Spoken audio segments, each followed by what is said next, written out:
मित्रों नमस्कार। मैं धनीराम पटेल, एडवोकेट बिलासपुर छत्तीसगढ़। और आज चर्चा करेंगे। आज 7वीं और अंतिम चरण की मतदान है। और खासकर बंगाल, जो पिछले एपिसोड में मैंने चर्चा किया था कि बंगाल के 42 सीट में कम से कम 28 सीट 28 सीट टीएमसी को, बीजेपी को मिलेगा और बाकी जो सीटें हैं वो टीएमसी को मिलेगी, 14 सीट।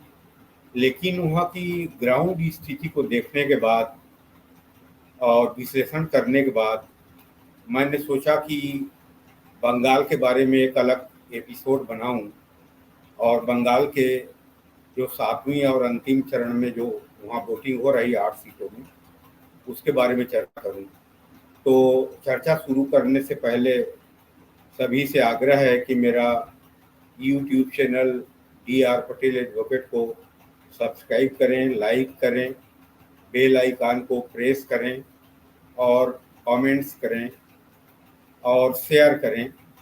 तो मित्रों, पिछले एपिसोड में मैंने उड़ीसा और बंगाल का एक एपिसोड में विश्लेषण किया था, जिसमें मैंने विश्लेषण किया था। उसमें बीजेपी को बंगाल में 28 सीट दिया था और बीजेपी को उड़ीसा में 21 में 17 दिया था।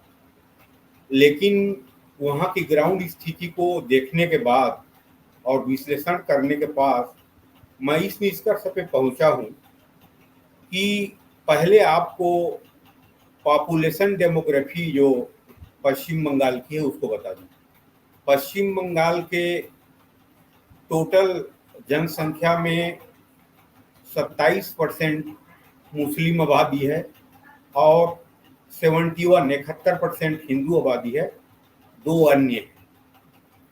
तो पिछले चुनाव में धार्मिक आधार पे बहुत अधिक पोलराइजेशन नहीं हुआ था। हालांकि उस समय भी 80% 85% मुसलमान टीएमसी को दिए थे और उस समय भी लगभग मेरे को अनुमान है कि 60% हिंदू आबादी बीजेपी को दिए थे। लेकिन आज स्थिति पूर्ण रूप से परिवर्तन है। जो 27% मुसलमान पश्चिम बंगाल में हैं, उनमें से 97% मुस्लिम वोटर्स टीएमसी को दे रहे हैं और जो 3% जो बचे हैं उसमें से आधे बीजेपी को दे रहे होंगे 1.5%, और 1.5% अन्य कांग्रेस और दूसरे पार्टी वामपंथियों को दे रहे हैं। उसी तरह पोलराइजेशन जो हुआ है वो हिंदू समुदाय में भी दिखता है। हिंदू समुदाय जो 71% है वेस्ट बंगाल में, उसमें से 80% वोट अभी मेरा जो अनुमान है बीजेपी में जा रही है। और मैंने जो अनुमान लगाया था कि वेस्ट बंगाल में बीजेपी को 28 सीट मिलेगी, लेकिन आज जो स्थिति, जो 7वीं चरण के अंतिम चुनाव है और टीएमसी द्वारा जो वहाँ धांधली और गुंडागर्दी की जा रही है, वोटिंग में बाधित की जा रही है, मारपीट की जा रही है, इससे लगता है कि वो लोग रुष्ट हो गए हैं और उनको मालूम हो गया है कि हमारी सीट बहुत कम आ रही है टीएमसी वालों को पश्चिम बंगाल में। और पश्चिम बंगाल में जो 28 सीट की मैंने अनुमान लगाया था, बताया था, वो अभी कम से कम 34 सीट में बीजेपी जीत सकती है बंगाल में। और जो बाकी जो बची 12 सीट है, उसमें पूरे में पूरे 12 सीट मेरे विश्लेषण के अनुसार, अनुमान के अनुसार, वो टीएमसी को मिलेगी। और वोट परसेंट जो पिछले चुनाव में 2019 के चुनाव में बीजेपी को 40 और टीएमसी को 42 समथिंग 42.3 मिला था, वो अभी सीधा सीधा टीएमसी 40% वोट पे रुक जाएगी। बीजेपी को 48 सीट लगभग मिलेगी और अन्य हैं उनको बाकी जो वोट है वो मिलेगी। बीजेपी को सिंगल 48 से 50% वोट मिल सकती है। तो पश्चिम बंगाल में एक ड्रामेटिक चेंजेस आई है और सीधा लड़ाई है बीजेपी और टीएमसी के बीच में, और इस लड़ाई में बीजेपी 48% वोट पाएगी, टीएमसी 40% वोट लेगी और वामपंथी और अन्य हैं वो 10 से 12% वोट लेंगे और बीजेपी की सीटों की संख्या रहेगी 34। बाकी टोटल जो सीट है 12 वो जाएगी टीएमसी में। तो मेरे को वहाँ की ग्राउंड स्थिति और वोटिंग पैटर्न और पोलराइजेशन को देखते हुए ये बंगाल के बारे में एक अलग से एपिसोड बनाने की आवश्यकता महसूस हुई। और क्लियर पोलराइजेशन, कोई माने ना माने, 97% वोट मुसलमानों की टीएमसी के अगेंस्ट में जा रही है और टोटल हिंदुओं में 80% वोट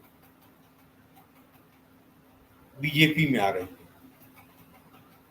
तो इस परिवर्तन का कारण मोदी जी की लोकप्रियता, उनके नीति कार्यक्रम, इंफ्रास्ट्रक्चर डेवलपमेंट और अनाज, प्रधानमंत्री अनाज योजना, आवास योजना को तो वेस्ट बंगाल में कंप्लायंस भी ठीक से नहीं हुआ है, और स्वास्थ्य योजना जो 5 लाख दिया जा रहा है, और प्रधानमंत्री अन्न योजना, और भाजपा शासित राज्यों में किसानों को जो बोनस दिया जा रहा है धान पे, और बीजेपी ने घोषणा किया है कि वो स्टेट में जब कभी सत्ता में आएगी तो वो भी देगी।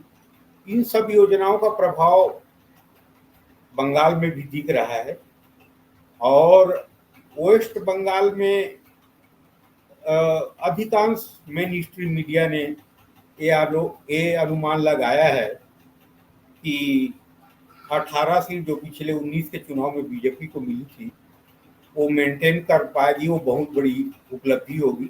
लेकिन ग्राउंड में रियलिटी अलग है। बीजेपी वहाँ कम से कम 34 सीट जीत रही है और बाकी जो सीटें हैं वो सीधा टीएमसी को मिल रहा है, और वामपंथी गठबंधन और कांग्रेस जो हैं वहाँ 0 पे चली जाएगी, जो ग्राउंड की एक्चुअल स्थिति है। तो ये जो पोलराइजेशन वाली स्थिति है ये यूपी, बिहार और देश के अधिकांश भागों में है। हालांकि मीडिया कुछ बता रहे हैं कि मुस्लिम समुदाय की इतना परसेंट, लेकिन उत्तर प्रदेश, बिहार में भी मुस्लिम कम्युनिटी की जो वोट है वो मेरे ख्याल से 95% बीजेपी के अगेंस्ट में जा रही है। और यूपी में भी, बिहार में भी महत्वपूर्ण जो 2-3 जातियां हैं, जैसे दलित समुदाय है उत्तर प्रदेश में, बिहार में, उनकी जो वोट, खासकर उत्तर प्रदेश में दलित समुदाय की वोट एक तरफा मायावती बहुजन समाज पार्टी के पक्ष में 70% जाती थी। अभी मेरे को लगता है कि दलित समुदाय के 60 से 70% वोट बीजेपी की तरफ शिफ्ट हो रही है। और एक निर्णायक जाति है यादव उत्तर प्रदेश में और बिहार दोनों में, जो 70% वोट समाजवादी पार्टी में और 70% लालू यादव की पार्टी राष्ट्रीय जनता दल में जाती थी, वो बिल्कुल 50-50 हो गया है। 50% यादव वोट शिफ्ट हो गया है बीजेपी की तरफ, बिहार में भी, यूपी में भी। और एग्रेसिव पोलराइजेशन अगेंस्ट बीजेपी जो मुस्लिम कम्युनिटी के था, भाजपा के विरुद्ध था, पहले भी था। 85-90% भाजपा के अगेंस्ट में देते थे, लेकिन इस समय पूरे देश में मुस्लिम कम्युनिटी की वोट पोलराइजेशन जो है वो अगेंस्ट बीजेपी है। बंगाल में और अधिक है, जो 97% वोट है वो बीजेपी के अगेंस्ट में जा रही है, और ये स्थिति है। तो बंगाल के बारे में एक अलग एपिसोड बनाऊं और जो जो नई डेवलप्ड सिचुएशन है उसको आपके सामने साझा करूं करके मैं आज आपके सामने आया। और बंगाल की जो सीटें, जो पिछले एपिसोड में मैंने अनुमान लगाया था 28 सीट, वो बीजेपी की सीट 34 हो रही है। बाकी जो सीट है 12 सीट बची है वो टीएमसी में जा सकती है। 34 से 36, 34 सीट मिल रही है, और 36 भी हो सकती है, लेकिन 34 सीट तो बीजेपी को मिल ही रही है, और बाकी जो सीटें हैं वो टीएमसी में जा रही है। तो आपको थैंक यू, धन्यवाद। जय हिंद, जय भारत।